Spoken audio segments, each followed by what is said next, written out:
In this video, I'll be teaching you on how to convert your USD into USDT on Bybit.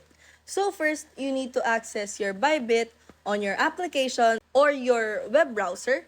But in this case, we are going to use it on mobile phone. So after that, you need to access your account by entering your credentials. After that, as you can see, there are much options right here.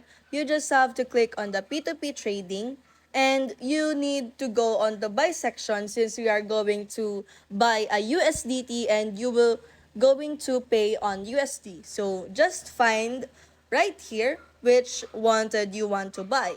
So in this case, I am not eligible to buy or use the P2P features since I am not yet verified. But in this case, when you click the buy, you just have to tender the amount that you wanted to buy of USDT and pay it in USD.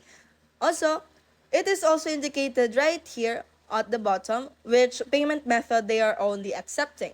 So, that's how you convert USD to USDT on Bybit. If you find this video helpful, don't forget to smash that like button and subscribe so you never miss a new video.